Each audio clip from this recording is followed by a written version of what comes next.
Ce message vous a été préparé par le Ministry of Unlimited Holy Ghost. Et vous êtes avec Mauro Dieu d'amour, volume 2, la venue du royaume de Dieu. Que la paix et la grâce vous soient données de la part de notre Seigneur Jésus-Christ. Sermon 352, les sentiments et les pensées. Prions.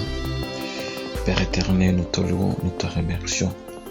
Nous te louons parce que tu nous as gardés, tu nous donnes une autre occasion d'écouter ta parole. Merci Seigneur. Que ton nom soit sanctifié, que ton règne vienne, que ta volonté soit faite sur la terre comme au ciel. Au nom de Jésus-Christ, Père, nous prions.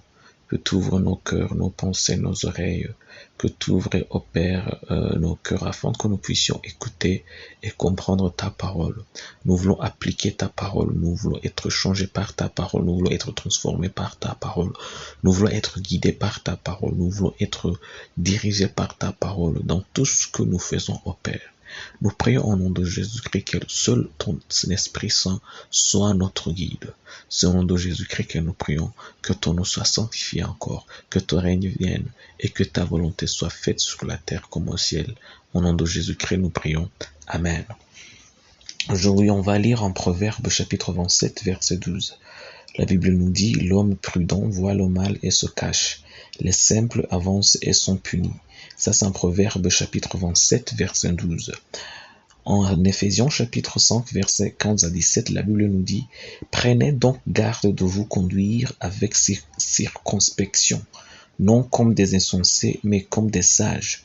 Rachetez le temps, car les jours sont mauvais. C'est pourquoi ne soyez pas inconsidérés, mais comprenez quelle est la volonté du Seigneur. Ça, c'est en Éphésiens chapitre 5, verset 15 à 17. Être intelligent n'est pas lâche. La parole de Dieu nous enseigne que nous devons être sages. Ce n'est pas une demande, c'est un ordre. Dieu ne prend pas de fous dans son royaume. Attention, cela signifie qu'il ne faut jamais se cacher sous l'excuse de l'ignorance. Nous devons être intelligents. Même les apôtres de Jésus se sont avérés être intelligents, même s'ils n'avaient pas appris des écoles connues de l'époque. Ils avaient vécu avec le Christ la sagesse de Dieu. C'est pourquoi vous ne pouvez pas vous permettre d'être stupide, insensé et ignorant en ce qui concerne la volonté de Dieu et sa parole concernant votre vie. En Éphésiens chapitre 5, verset 15, la Bible nous dit: prenez donc garde de vous conduire avec circonspection, non comme des insensés, mais comme des sages. Ça, c'est en Éphésiens chapitre 5, verset 15. La prudence est une question de pensée et non d'action. Les actions découlent des pensées et un changement d'esprit entraîne de nouvelles actions. N'attendez jamais rien de nouveau d'un vieil esprit. De toute façon, en lisant le verset des Proverbes, on pourrait penser qu'être prudent commence par voir le mal et se cacher. Mais souvenez-vous que le verset parle d'un homme prudent. Il parle d'un homme qui est déjà prudent. Bien avant que le mal n'arrive, il était prudent. Alors comment fonctionne un esprit prudent? Pensez-y un peu.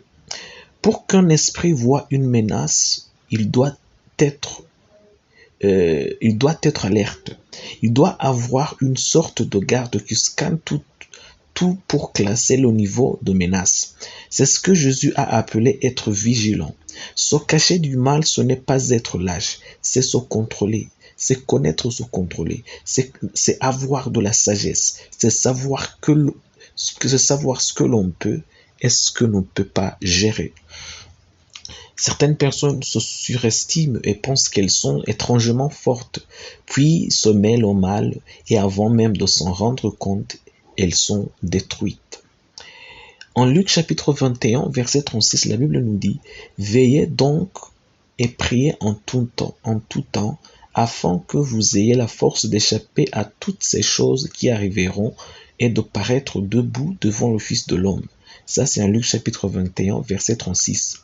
Le voyez-vous? Jésus a littéralement dit ce que Salomon avait dit en utilisant juste des mots différents. Quelqu'un qui a des pensées gardiennes dans son esprit Le genre de pensée qui filtre tout pour évaluer le niveau de menace et prendre la réponse qui s'impose est en effet celui qui est prudent ou vigilant selon les mots de Jésus-Christ. C'est son genre de pensée qui échappe au mal. Alors, donnez-vous la peine d'apprendre la parole de Dieu. De la parole de Dieu, construisez une armée de pensée, une force de police dans votre esprit qui est entraînée à faire respecter la volonté de Dieu et à influencer votre comportement. C'est ainsi que la prudence fera partie de votre vie et vous protégera. Prions. Père éternel, nous te louons. Que ton nom soit sanctifié, que ton règne vienne et que ta volonté soit faite sur la terre comme au ciel. Au nom de Jésus-Christ, Père, nous prions. Nous prions, ô Père, d'ouvrir nos yeux pour que nous puissions voir les choses à travers tes yeux, afin que nous les comprendrons à travers ta coopération.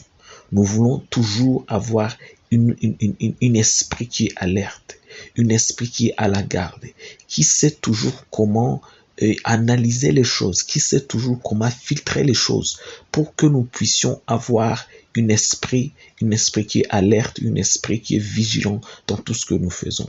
C'est au nom de Jésus-Christ que nous prions. Amen. L'exhortation d'aujourd'hui, on va la trouver en 2 Timothée chapitre 2, versets 15 à 16. La Bible nous dit: efforce-toi de te présenter devant Dieu comme un homme éprouvé, un ouvrier qui n'a point à rougir, qui dispense droitement la parole de la vérité.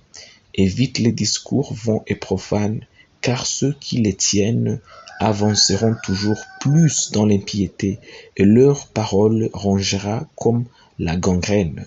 Ça, c'est en 2 Timothée chapitre 2, versets 15 à 16. Que Dieu vous bénisse d'être avec nous, qu'il vous bénisse d'avoir écouté sa parole. Je prie pour vous que Dieu vous remplisse de sa parole, de son Esprit Saint, de l'amour, de l'intégrité, de la sainteté, de la foi. Au nom de Jésus-Christ, que tout ce qui est bon qui vient de l'Éternel reste avec vous, que tout ce qui est en vous qui ne vient pas de l'Éternel soit éliminé. Je prie pour vous que vous soyez aussi humble pour accepter le leadership de l'Esprit Saint dans tout ce que vous faites, dans tous les aspects de votre vie. C'est au nom de Jésus-Christ que je prie pour vous, que vous soyez bénis au nom de Jésus-Christ. Amen. Soyez un partenaire de Dieu. Suivez et recommandez notre page Facebook et notre chaîne YouTube. Partagez la dévotion avec vos proches. Lisez et écoutez tous les jours et vous verrez vraiment Dieu dans votre vie. Que Dieu vous bénisse. Vous pouvez trouver les links dans la description du vidéo en dessous. Cet message vous a été préparé par le Ministry of Unlimited Holy Ghost et vous a été présenté par Maoro Dieu d'amour. Que la paix et la grâce vous soient données de la part de notre Seigneur Jésus-Christ. Amen.